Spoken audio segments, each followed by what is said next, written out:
Morning, everyone. I think we're going to get started as the last few people come on in. Thank you so much for joining us for the New York City and NOLA Enhancing the Resilience of the Built Environment session. I'm Ariella Marin. A lot of you I know. Great to see you again. I'm principal at Burrow-Happold Engineering.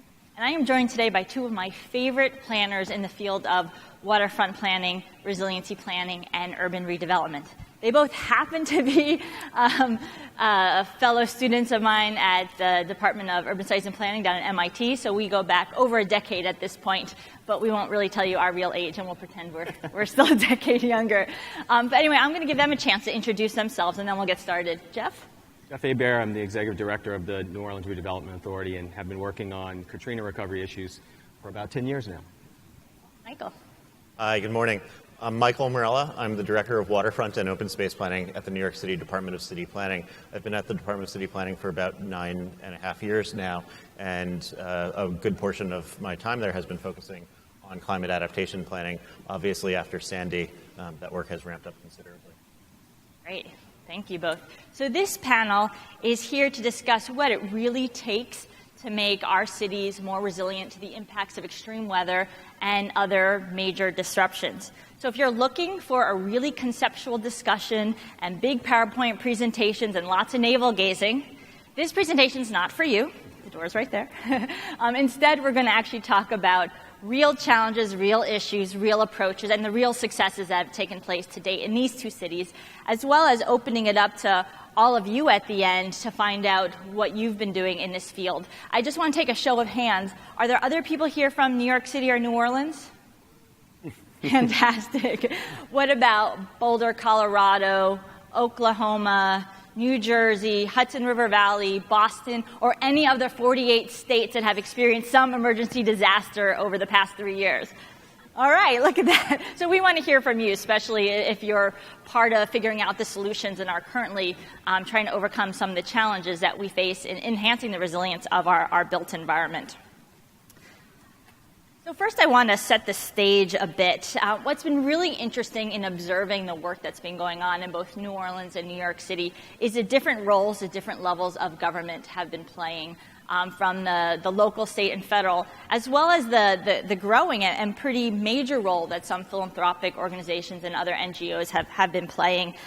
We know, at least we think we know, part of the role of the federal government. We saw it in New Orleans, New York City, with FEMA coming in to help with recovery right away, the funding and the money coming in, and of course the Army Corps, who's responsible for some of the major longer-term infrastructure improvements.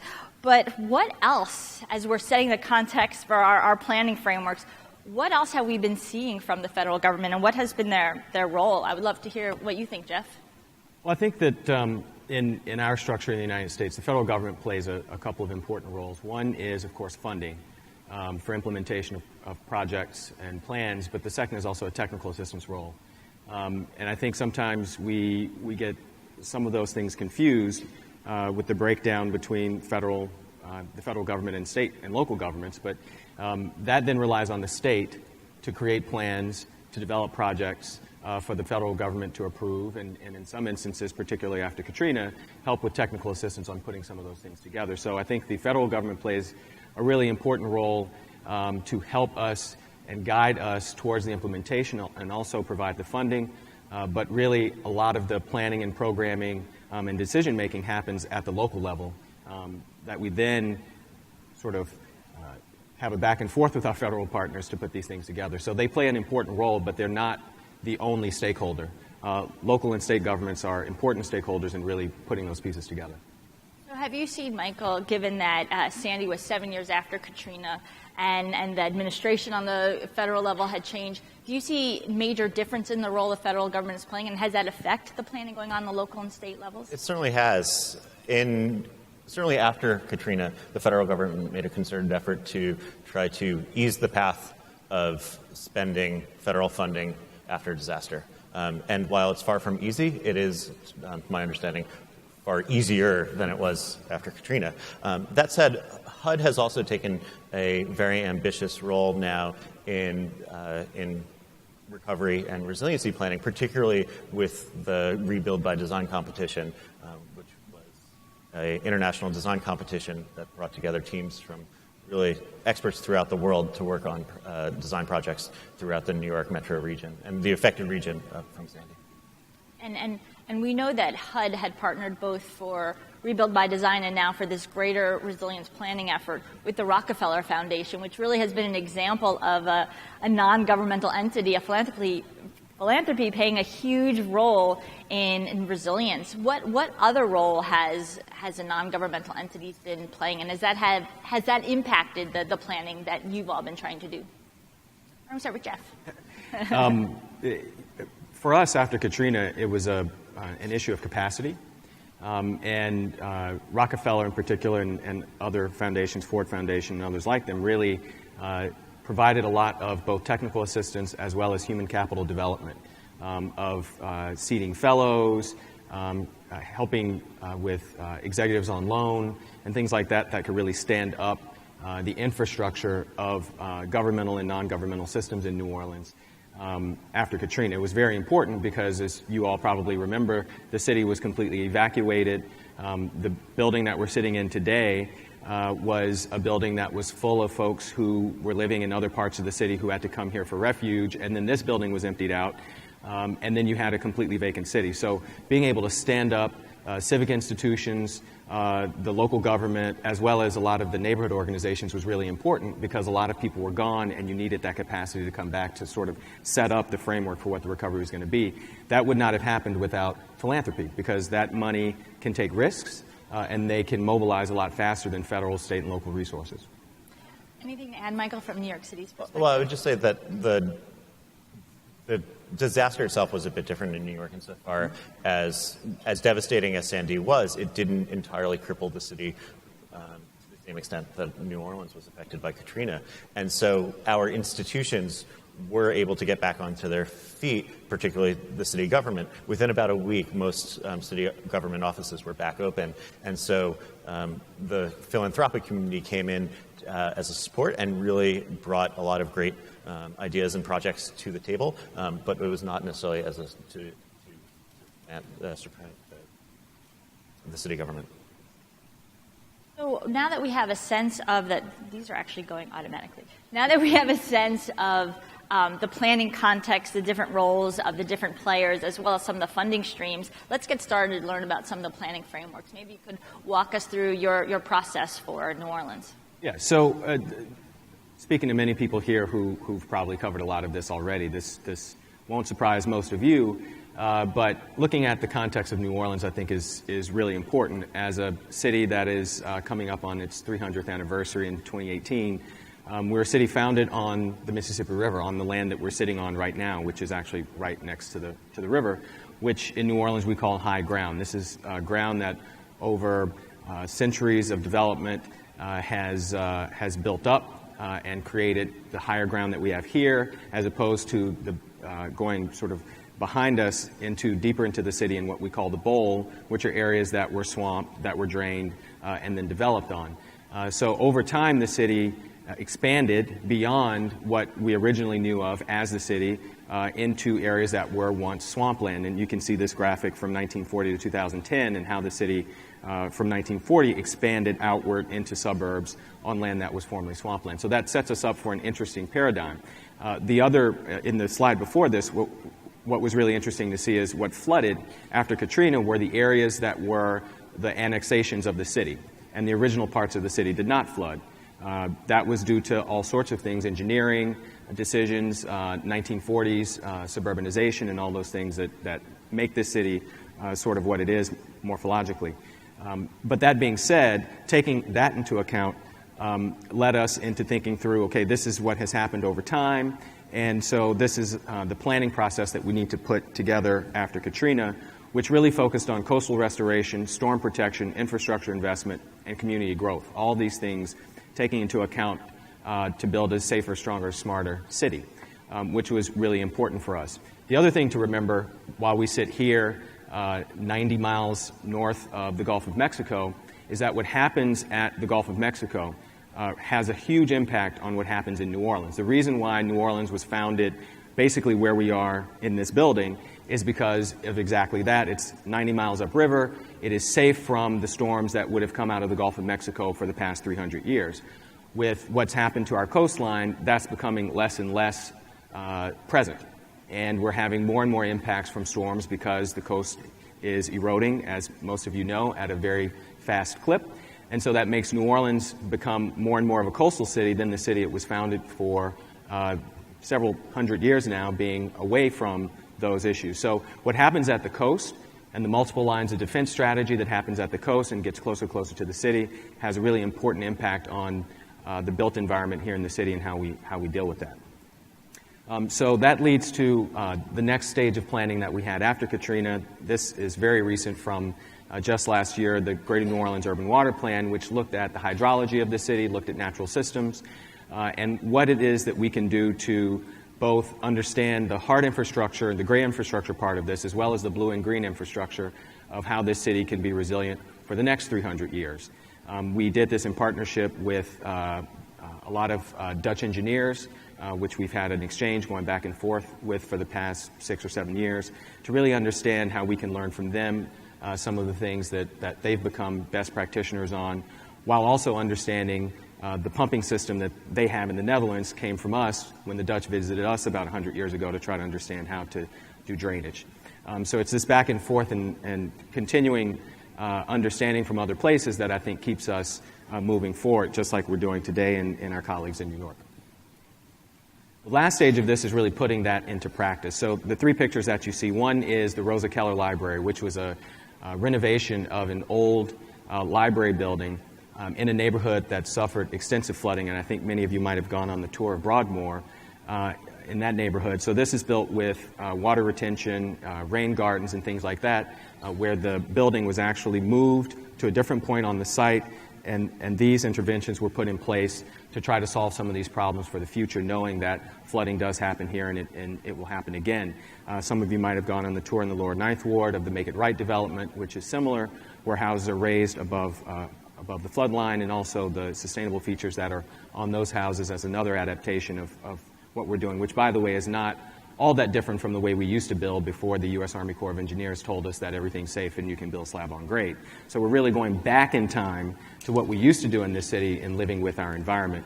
And the third piece is the surge barrier, the lake-borne surge barrier, which protects us from any storm surge that would be coming from the Gulf of Mexico into Lake Borgne and into Lake Pontchartrain. That would have a storm surge that would come and flood the city from the north from Lake Pontchartrain. This was just finished a couple of years ago by the U.S. Army Corps of Engineers, and is probably the largest infrastructure investment after Katrina to really stop surge from coming into the city, which did happen after Katrina.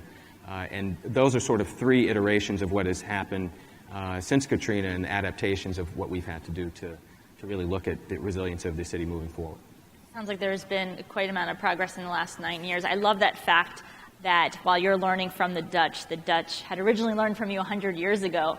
And speaking of learning from each other, after Sandy hit, was there certain advice that you gave to New York City as they were embarking on their intense planning effort?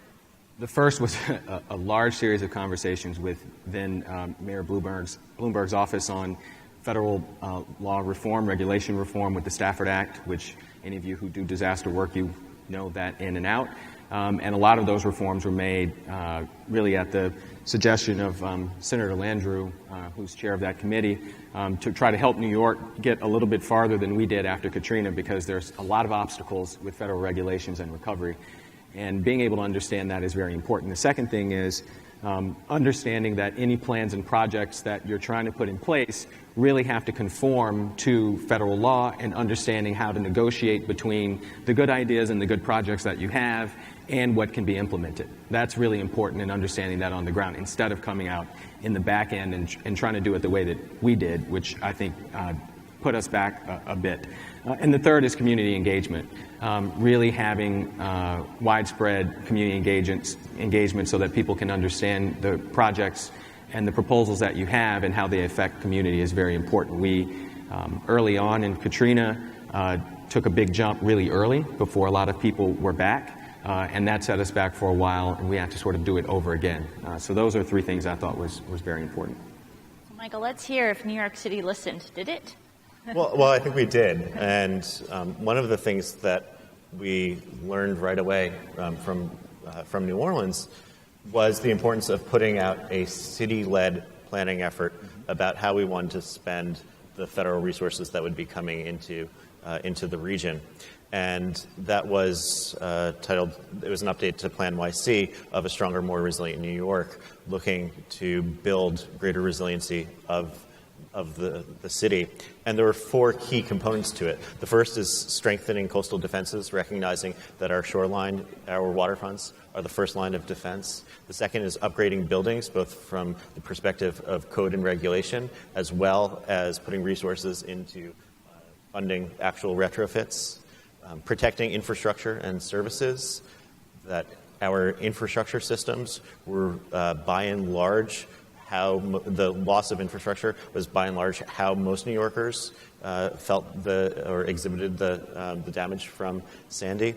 And then finally, taking this as an opportunity to make our neighborhoods safer, but also more resilient and more vibrant, recognizing that the funding that we were getting from the federal government was going to be the largest new money coming into the city from the federal government in a generation or more, and that this was an incredibly important opportunity that we could not let go solely for rebuilding to the way things were, or to not take advantage of this to make the city a better place all around. On coastal defenses, I should mention that I have a particularly soft spot for this chapter insofar as I was one of the co-authors of this chapter. But what we did for this work was recognizing the geomorphology of the city and identifying the risks. Where was the greatest risk? Recognizing we couldn't just spread our money unilaterally across all 520 miles of the city's shoreline, but we had to concentrate those resources where the risk was the greatest. And so after doing a series of mapping exercises to identify those areas of risk, we put our funding towards a first phase where those areas of the highest risk, and then included increasing coastal edge elevations, our berms, levees, sand dunes, minimizing upland wave zones, recognizing that during the storm, significant damage to structures was not from the surge alone, but also from the waves, protecting against storm surge more generally, and then improving coastal design and governance. With 520 miles of waterfront, a significant portion of which is in public ownership, we recognize that we have to work to make certain that all of, particularly the publicly owned waterfront, is built in such a way and managed in such a way and kept up in such a way that these resiliency measures that we take now are maintained over time.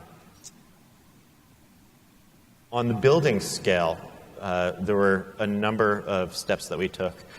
Immediately, or very shortly after Sandy, I should say, we upgraded our building code to increase the level of freeboard. That's the elevation above which new buildings have to be built above the FEMA flood regulations. Adding additional guidance to building owners on how to comply with FEMA regulations.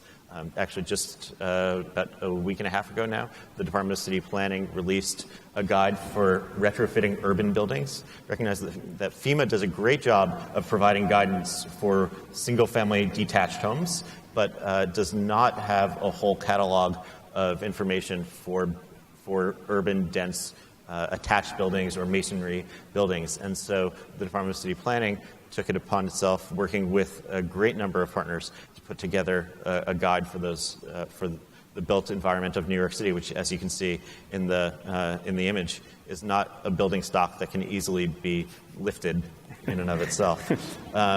In order to make that happen, we're dedicating $1.2 billion to incentivize building retrofits, also putting in mandatory protections for key building systems, particularly for the largest buildings, by 2030, and then working with FEMA to reform the National Flood Insurance Program, and working with our federal legislative office as well, so that urban mitigation is part of the FEMA regulations, so that we can actually have our buildings be retrofit without having to completely tear them down, which is oftentimes the only option when you're looking at attached masonry buildings. And then working with our infrastructure. In New York City, the city government does not own the utilities, with the exception of water and wastewater. And so we were working with the in partnership with utilities, with the utility companies, and particularly our energy systems, to upgrade their systems, and calling regulators to reflect the climate risks in the design of those buildings, and working to reduce energy demand and increase energy options for city consumers, part of our other side of the climate equation, which is reducing our carbon footprint as a whole. And then finally, with working with our other networks of infrastructures, liquid fuels, telecommunications, healthcare, and transportation. And one other aspect of our resiliency, though so much of our work after Sandy has focused on the coastal risk and storm surge, Sandy in and of itself wasn't a heavy rainfall event. But we recognize in New York City that we are susceptible to significant rainfall events. In fact, there's a pretty significant storm in New York occurring right now, and that rainwater and stormwater capture is an important part of that, and our green infrastructure system is key to that. Recognizing that we don't want to continue to build gray infrastructure alone. In fact, it will be cost prohibitive to make such significant investments in gray infrastructure, and that green infrastructure can be a far more cost-effective method. Right. You know, both of your planning frameworks seem very comprehensive. They seem very rational. But we're sure while you were putting these plans together, you probably had some really difficult decisions to make, sometimes controversial decisions to make. I would love to learn a little bit more of that, especially the trade-off between short-term recovery and long-term resilience. Jeff, what was your experience dealing with that particular issue? I think in the immediate aftermath of a catastrophic disaster, say like Katrina, and really catastrophic, I would say, with Sandy because of where the impacts were felt in Lower Manhattan, the Rockaways, and places like that. I believe that it's two things. It's a both-and situation where short-term recovery goals and really understanding those quick wins, short-term priorities have to both influence and be done in tandem with long-term resilience, right? You can't have one without the other. And one really is the precipitator of the rest of the other. I think you get into trouble when those things are, and we saw this actually immediately after Katrina, where the two pieces weren't really working together, right? And it was a structural thing at the time, the way FEMA was set up through the ESF 13 or 14, I've forgotten now, process. But having those things separated out and not really conversant with one another, I think it is not the way to do it. I think those pieces have to be tied together and done simultaneously so that the short-term recovery priorities that are put in place are part of the larger long-term strategy. It's very difficult if you have not done planning before, and you see this in smaller communities around the country. Pre-disaster planning for post-disaster recovery helps you get to this goal, and it's something that I know many folks who do disaster recovery as well as disaster recovery planners around the country have been pushing for a long time, and it's something that you see in other countries, and it's something that I think New Orleans has embraced. I know New York has definitely a more robust planning infrastructure than New Orleans did pre-Katrina and immediately post-Katrina, but I think those two things have to go together. If not, you'll set yourself down a course that is very hard to correct if you're going down one direction, yet another direction is the place you really want to go. It's interesting because it's hard to talk about long-term resilience without talking about climate change, which is something that's often difficult to put into planning processes, especially when you're following federal protocols and have funding from that from decades ago. Michael, how has New York City incorporated climate change and related projections? So one important thing is that in New York City, as a government, we've come to acknowledge climate change, and actually, Ariella, you're to be given the credit for that. But in 2007, with the release of Plan NYC, then Mayor Bloomberg established the New York City Panel on Climate Change, which was a group of climate scientists that came up with projections for what climate change will mean to New York City. And since then, we've been integrating that into our planning work, and particularly our post-Sandy resiliency work ever since, both building it into our codes as well as working with partnering organizations to have them establish these projections as their baseline. That really has kind of set the bar for some other cities. Is that something that New Orleans has been able to incorporate as well? Absolutely. I mean, our coastal and environmental work, as well as our own issues that we have internal in the city, are really important to the resiliency of the city overall. I mean, New Orleans is, I think, very much like New York, is a place that exists because of water. I mean, we are a port city like New York, and we've always had to understand how to live with water. A big portion of the nation's fisheries happen here on this coast. There's no secret why many of you are eating seafood here in New Orleans. It's because it comes from right behind us. But also the port, the fisheries, the oil and gas industry, both a plus and a minus over the years with what's happened at the coast. But all of these things are important to us, and we've lived with them for years. The original settlers here had to deal with water when they came here. They weren't necessarily used to this kind of an environment. So that's a big part of understanding how we have lived, and a big part in understanding how we will have to live going forward. I think there was maybe a 50 or 60-year blip where we thought we could engineer our way out of the things that people had done for the first 250 years of the city, right? And I think now we're realizing that we have to go back to some of those things that we knew before in order to make this place livable for, let's say, the next 300 years of its history. So it is integral to the planning and the revitalization of the city, and really understanding the natural systems that affect us. I love the term you used earlier, the living with water, and it's something you hear coming from the Dutch and the other water cities in Europe. What's really interesting, if you look at a lot of Dutch approaches, it's very much focused on the hard infrastructure. But you mentioned, and earlier, Michael, you mentioned the need to incorporate green infrastructure. How are you able to make the case for those trade-offs, both financially and with existing funding and protocols? Why don't we start with you, Jeff? I personally believe that we can't hard infrastructure our way out of our situation, and that it's both, right? The hard infrastructure can only do so much, and I think New Orleans is a test case to see what vulnerabilities lie when you're just really relying on hard infrastructure, right? And so I think since Katrina, we've started to understand the value of the hard infrastructure, but also the value of reclaiming a lot of the blue and green, the softer infrastructure, and the role that plays in the city. So I think we are a test case to see that, okay, one catastrophic thing, or in this case, several catastrophic things can happen to hard infrastructure and leave the city completely vulnerable, because we had no redundancy that relates to natural systems that could have probably helped us a little bit more. So I think it's both. The other thing is, and that's for any of us in the room that live in areas, the 50 states in this country, live in areas that have disasters, is that we are all continuously vulnerable. We will not protect ourselves 100% from a disaster. That's just not the way it works.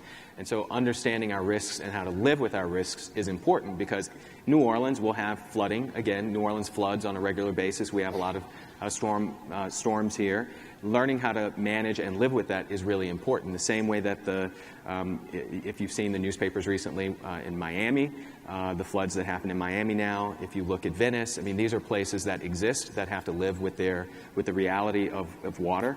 And that's something that we're all going to have to learn how to do a little bit better. I do not believe that you can wholeheartedly pick up and move a city or completely abandon one. I think it's very difficult in the economic structure that these cities, the important role that cities play in this country. So it's how do we live with it, how do we manage it, and how do we understand that we are vulnerable, I think is a big part of how we live in cities today.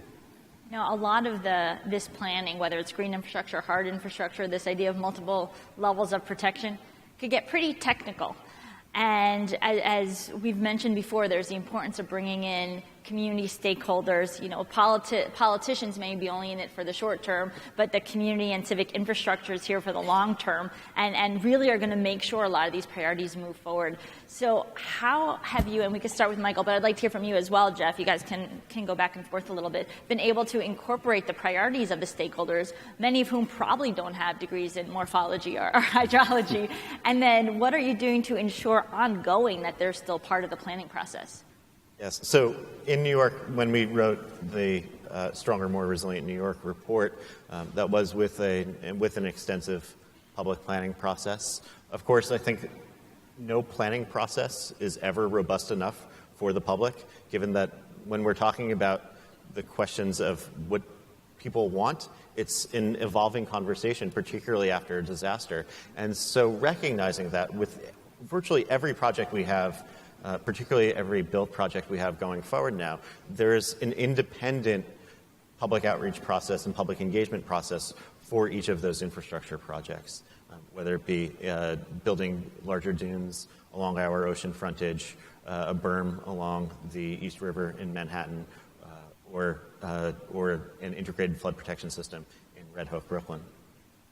Yeah, I'll say that a lot of the work that has come about over the past 6 years has been really community-driven, and really outside NGOs and organizations challenging the way that folks would normally think about how to do some of this work, which I think has led to what you've seen post-Sandy.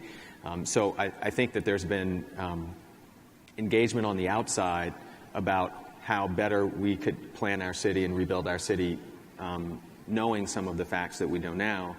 And that really has come really more from the outside influencing the inside, and I think continues that conversation over time. So I think it's been for us learning with the community, and then as we move forward, these projects and the things that we're working on all go out to the community in a very similar process that Michael described in New York. There's this very interesting thing going on. I don't know if you caught, because it didn't happen in the rehearsal. Some of the slides are just going on their own. So I'm gonna take that as a meaning that perhaps we should move forward. Although I can keep it's happening all by itself. Although I could keep asking you guys questions on and on. So. We spoke about some of the key considerations. I just want to touch on some of the key challenges you faced, and then spend time on what we really want to hear about, which is some of the successes, because we like to leave on a very optimistic note. So I'll throw it to Michael, since Jeff just spoke. What have been some of the key challenges you faced moving forward on implementation? I think still one of the key challenges is the expenditure of federal funds, and just how difficult it is to ensure the public that funds are being well used, but establishing programs that can use the funds efficiently. And that remains a huge, huge challenge, particularly for things like small business assistance. Yes. And that in order to establish a program that assists small business, the administrative costs for that system would nearly cripple the funding sources. And so that's one of the key things that I think we as government entities working with our federal officials and federal electeds need to continue to work on, because having to go through reams and reams of environmental review and procedure to even make very simple changes to spend money more efficiently is something that no city that faces a disaster should have to go through. I would concur. I mean, Michael is exactly right. For many of you who haven't experienced this yet, I mean, we're 9 years after Katrina, and we're still spending federal dollars because it's taken us years to go back and forth with HUD and FEMA, SBA, and other agencies to really nail down how to spend the funds. So it all sounds well and good when you're getting multiple billion-dollar allocations, but when you have to go through what I consider Byzantine process set up by the Code of Federal Regulations on how to spend $1, it sets you back. And I think it's a real good reality check for people going to this in the future. I'll just give a really brief example that we did resolve and helped resolve it for Sandy as well is prior to Katrina, and then when Katrina happened, if you wanted to rebuild a school with FEMA dollars, the accounting system at FEMA counted, and I'm not lying, all the way down to the pencils that were in the closet in the building, because you needed to be able to quantify how much money you were going to get for the school. Everything had to be accounted for. In a disaster where either it's a tornado or a hurricane or whatever, that building is blown away. No one knows what that is. You don't have records. They're probably gone. They're gone, right? So being able to quantify those things was very difficult. We had to negotiate with FEMA through Congress on a settlement deal that would allow a lump sum settlement for the rebuilding of infrastructure, the schools and public facilities and those sorts of things. Because if we had to do one by one, school by school, room by room, what furniture was in the room and those sorts of things, it would have been forever before we rebuilt the school. So those are the kinds of things that you're faced with. Another example is I was in Colorado not long ago working on, giving some advice to folks there after the floods there, and they had this great idea for a buyout program, which we've done here and is being done in New York. But they had some great ideas on how to put the parcels together and all these things, and they were going really, really fast. They were so excited about it. And so I asked the question, so how are you getting around the URA issues, and how are you doing the individual environmental reviews to be able to do this faster? Because clearly I want to know that, and I'm sure our friends in New York would want to know that so that we could do it. They looked at me and they said, oh, wait, maybe we should talk to you about that. Right? These are things that you don't think about when you're putting these great ideas together, that you have to go through these processes, and spending the dollars is probably the hardest part of recovery because of all the strings attached.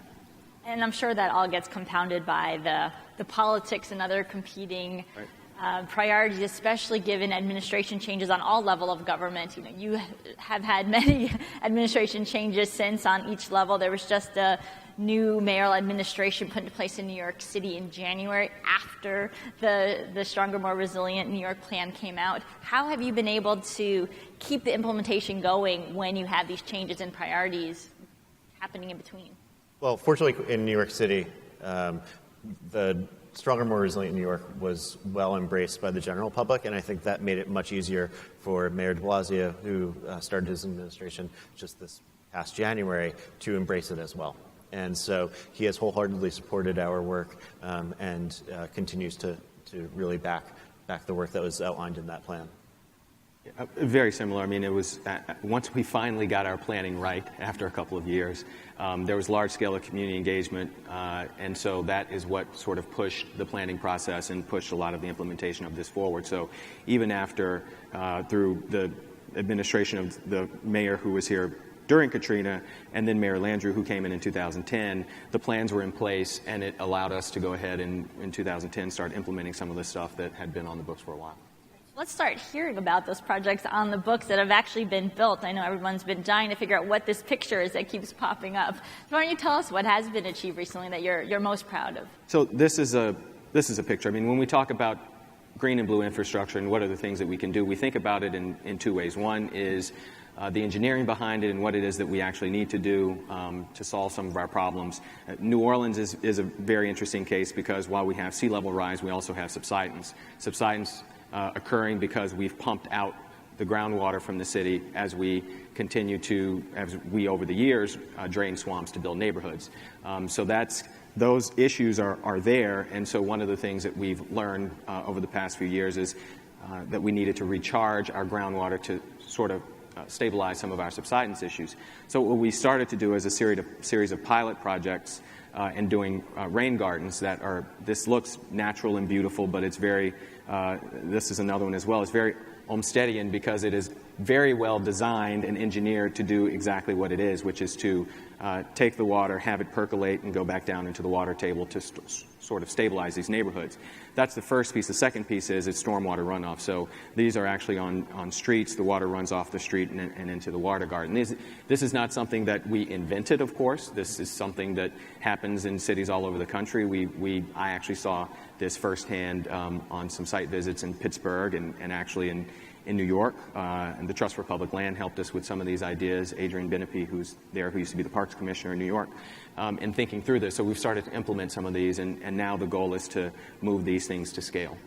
Some other examples of these is just some other pictures. They're designed so that they're not just there for the purpose of water mitigation and recharging the water table, but also they're meant to be beautiful and stabilization in neighborhoods where in many instances we don't have green space in some of our neighborhoods in New Orleans. The other piece to this is from the competition angle, we worked with the Van Allen Institute to come up with a competition for vacant land reuse in New Orleans. So the ideas of water mitigation, rain gardens, and also a lot of this vacant land that has occurred because of buyouts and other issues in New Orleans after Katrina. What are some of the things that we can do to really knit that fabric back together and not just have these be vacant lots, but be contributing factors in the larger stabilizations of the neighborhood? So we launched this competition recently. We're actually today along with the Neighborhoods Go Green part of Green Build, we'll be announcing the 3 winners of the competition at 1 o'clock, and we're going to have a little ceremony at 6 p.m. tonight, but really to get more creative ideas from the international community as well as from the rest of the United States on what can happen in this city to try to move us forward on these issues.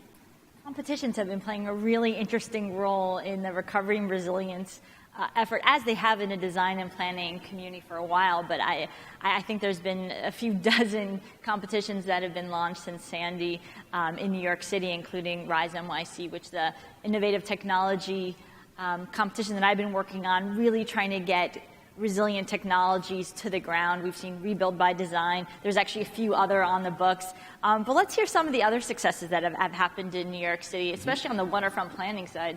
Sure. Well, I look at New Orleans images and I get jealous, in part because of the question of how much time has elapsed since these storms. That's right. You have weird to say it about a storm, but you have a 7-year head start on the recovery and resiliency process, perhaps.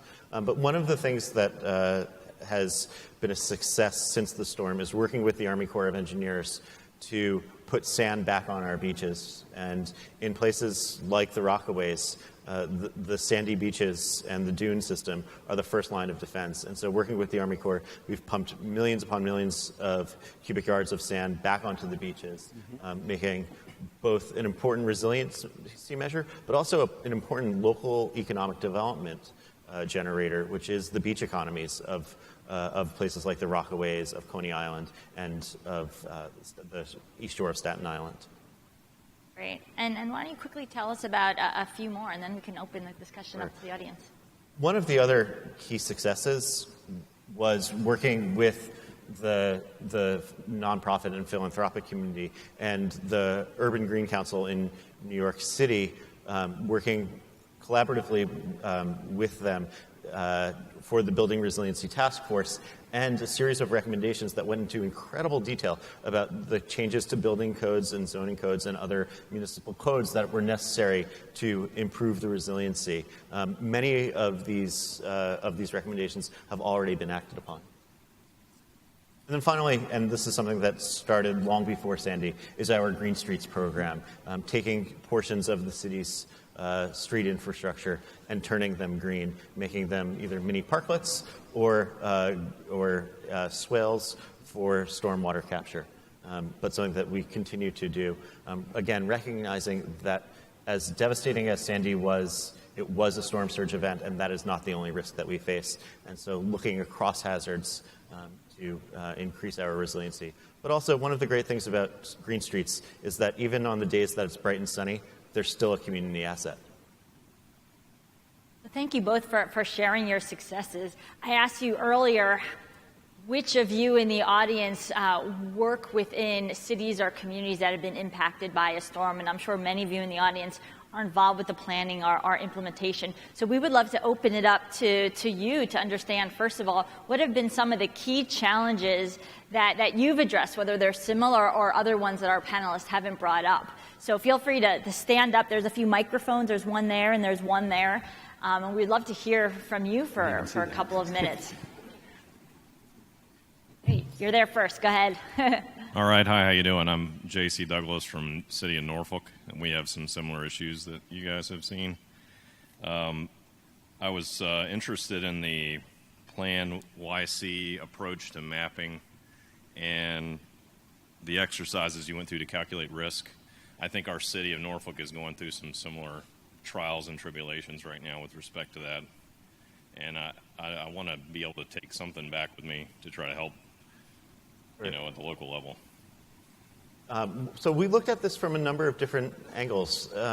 Part of this was looking at which areas of the city will experience flooding from the extreme storm event like Sandy. Both looking at the FEMA flood maps as well as some of our own mapping, working with a number of consultants who were able to do similar type exercises, but also to get more frequent storm events like the 10-year and the 5-year storm, as well as looking at which areas of the city are going to be subject to inundation from sea level rise alone, absent any storm event.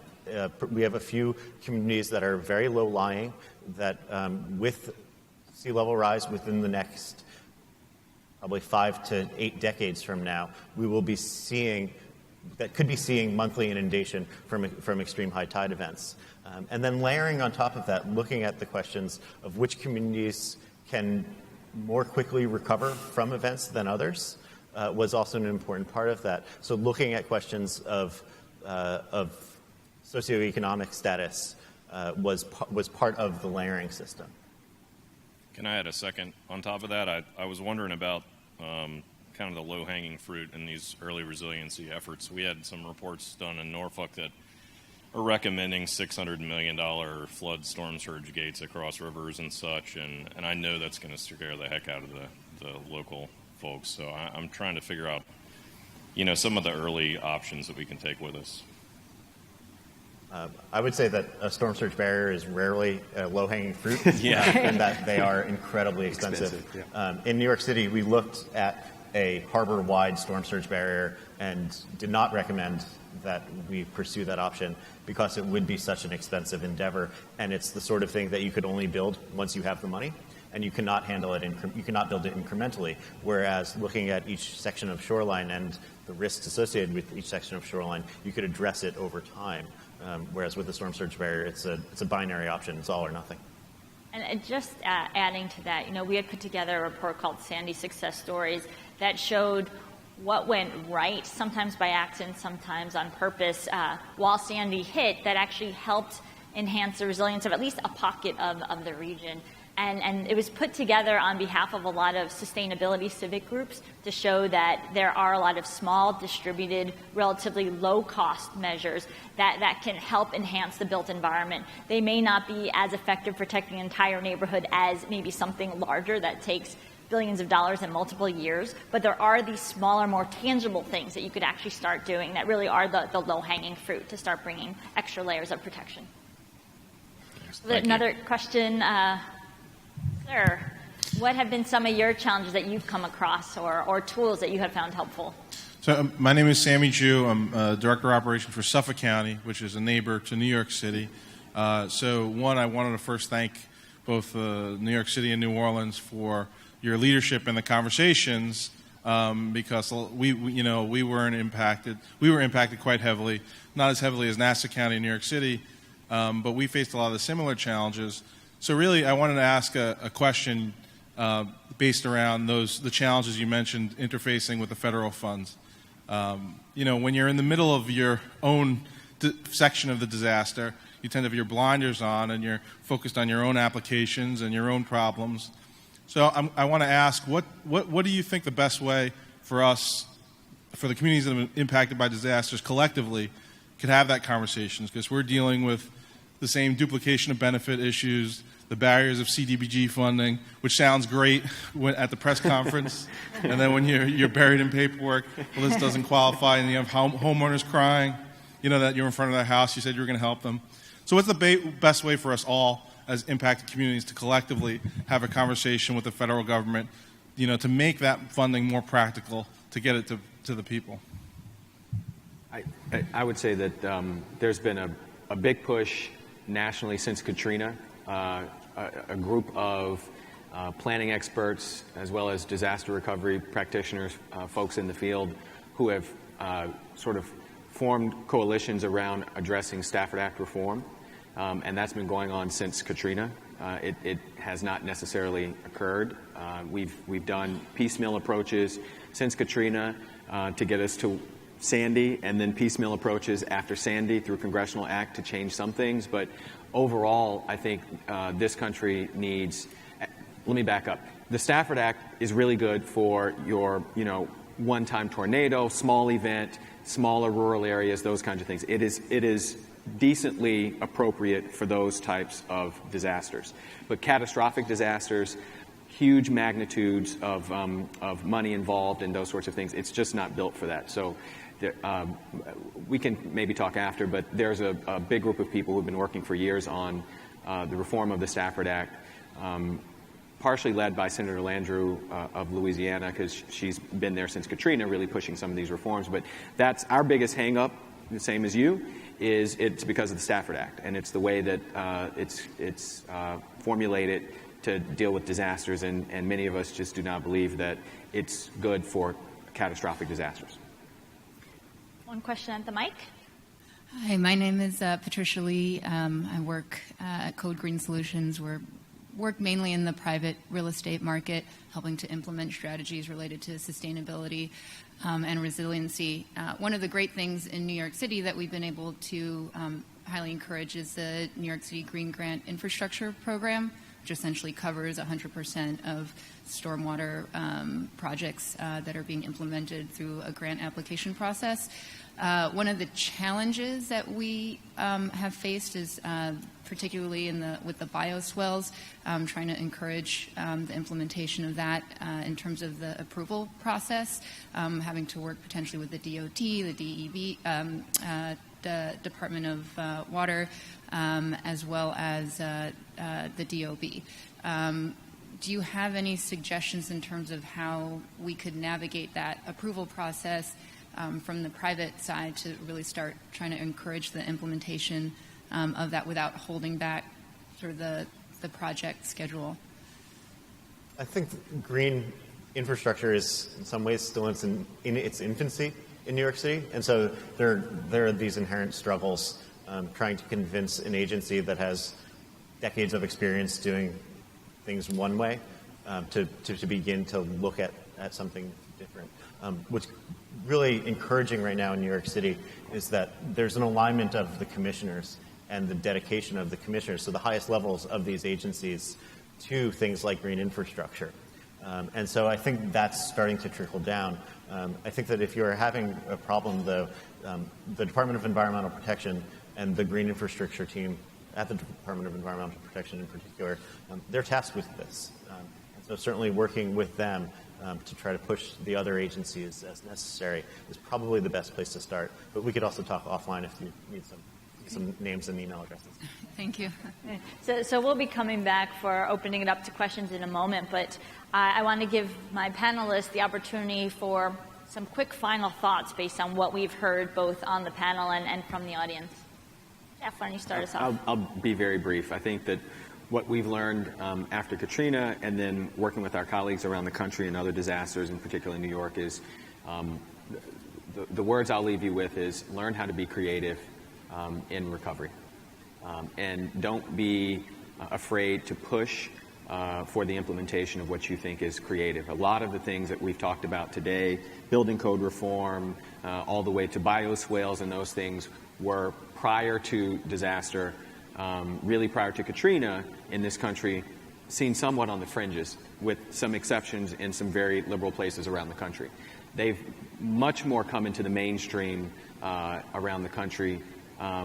They are still in their infancy phase, particularly the green infrastructure and blue infrastructure projects, but we're all testing them at the same time. There are a number of cities who are doing this. So I think you should be creative, fight hard in some of this regulatory reform, or push back and have sort of a working relationship to get some of this stuff approved, because these creative ideas are the things that will continue to help us to be resilient, not the stuff, as Michael said, as people have been trained to do for the past 50 or 60 years. That's not going to help us, because it didn't help us in the past 6 or 7 disasters we've had since Katrina. So continue to push forward on those things, and don't be afraid to be creative, which I think is a part of why you're here today at Greenville.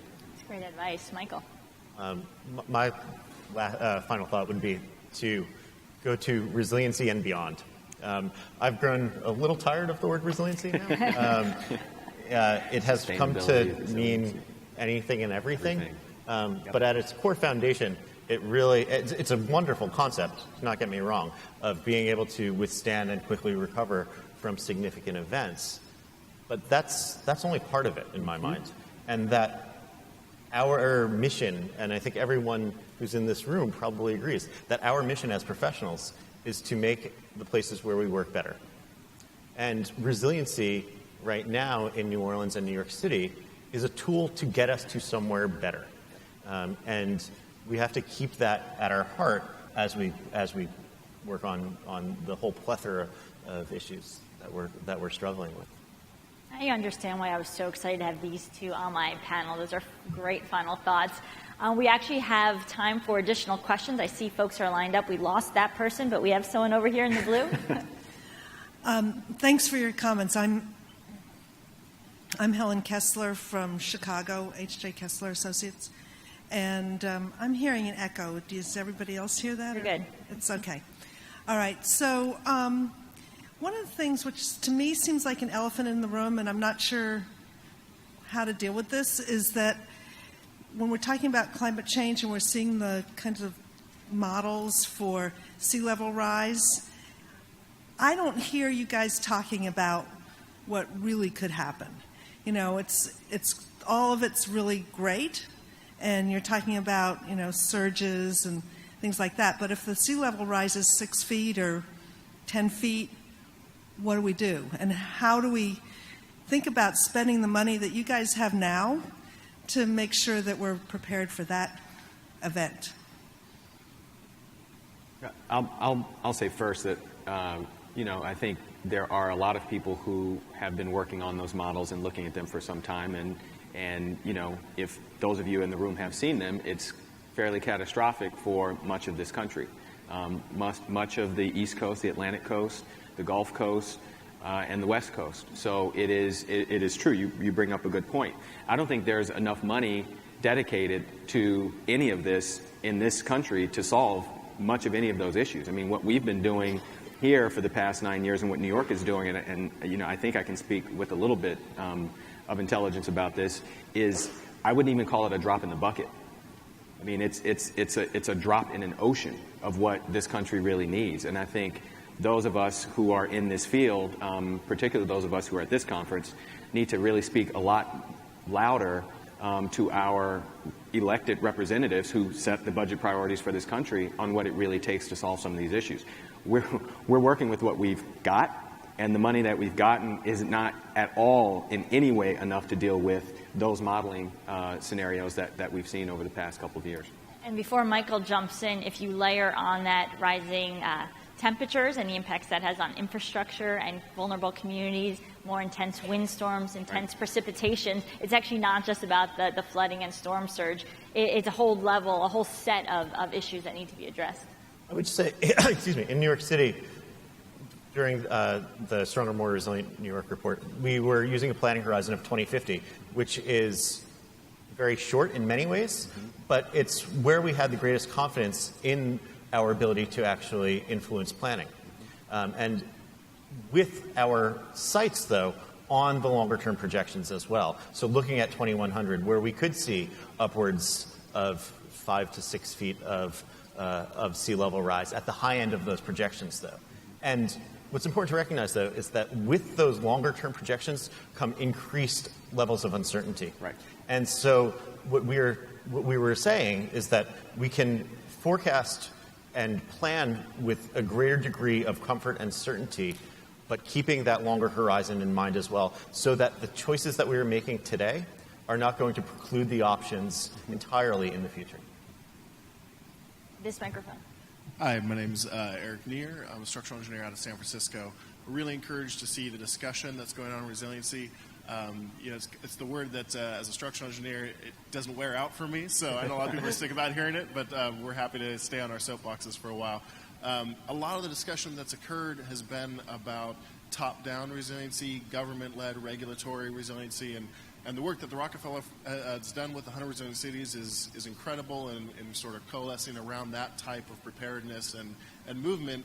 But I loved your comment about creative solutions, and you know, one of the things that we've really been wrestling with is how to make this bottom up and engage the community and make it more market driven, making people demand for this type of design. And so I wanted to hear maybe a little bit about what some efforts you guys think are possible to really engage in. I know in San Francisco, we're the founding member of the U.S. Resiliency Council, which looks to actually rate buildings in a much similar way that the Green Building Council does for sustainability on resilience. And I'm wondering what your thoughts are on some types of either third-party or, you know, again, more community-based resiliency efforts. Okay, so two questions. They're separate questions. One's on the community resilience planning, and the other is on the building ratings. That's just one example, yeah, but really more about how do we make this market-driven, right, rather than regulatory. Well, I think LEED has to be given so much credit for being a model, not only for just great building and great design, but also for a model of how to shift a market. And I think it would be very interesting. It's not something that I've thought a whole lot about, though, is how to use a similar model for resiliency. But certainly something that I'm going to be spending a lot of time thinking about for the rest of the day going forward, since it is a really good question. But in terms of bottom-up planning, I think there's lots of great examples in New York and New York and New Orleans about community engagement. But I think one of the limitations is where the funding comes from, and that the ability for a local community organization in and of itself to plan and to then implement is very limited.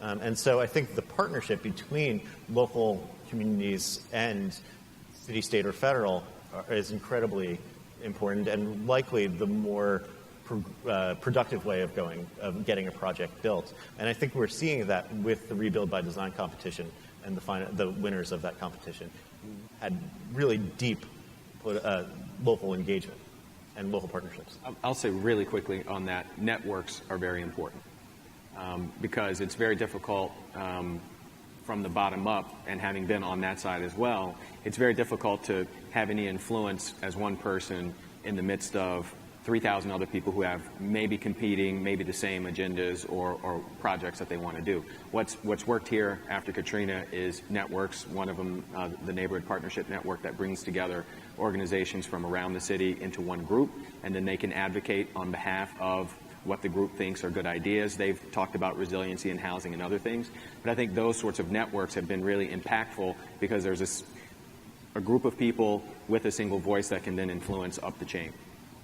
So I think we have time for just one more question. Green shirt, gray shirt. All right. Hi, my name is Dan Malsum. I'm actually an undergraduate college student, so I don't really have much experience in working with this type of thing, but I'm really very interested in a lot of the work that you both do and a lot of the professionals do here. My question, one of the things that struck me was you were talking about, excuse me, both of you guys talked about the hoops you had to jump through, the lengthy process for getting the federal funding approved for rebuilding infrastructure. In that regard, how common is it that between the time when you realize this need to rebuild infrastructure and you get the approval to actually build it, how often is it that the infrastructure that's built is no longer suitable or appropriate for the population that's there due to demographic changes in the population or migration in and out of the area? How often does that happen, and what do you kind of do to address that if that's the case? It sounds like a great thesis topic. It does sound like a great thesis topic. I'll say that there's constant change, and one of the other things with the length of these things is as they take longer, planners and officials and even the community, they readdress what's going on, and so it takes a little bit, that timeline just gets stretched a little bit longer with these reiterations. I mean, that definitely happened after Katrina. You had reiterations of the housing program over and over and over again because things changed over time from, day one after Katrina to 2 years later. Things change over time. In fact, we're still going over because things have changed over time with remaining funds, amendments to our action plan. So that's something that is quite regular, actually, in the disaster world, action plan amendments, to change the way formulas are or to change the specifics of a program or something to meet what's going on. So this may sound a little bit crazy from what I said before, but it actually is somewhat flexible in that way because you can make these action plan amendments to change. It's certainly flexible. It's just time-consuming to make those changes. That's right.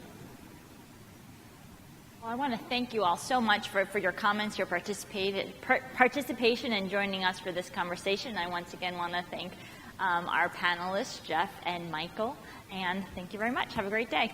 Thank you.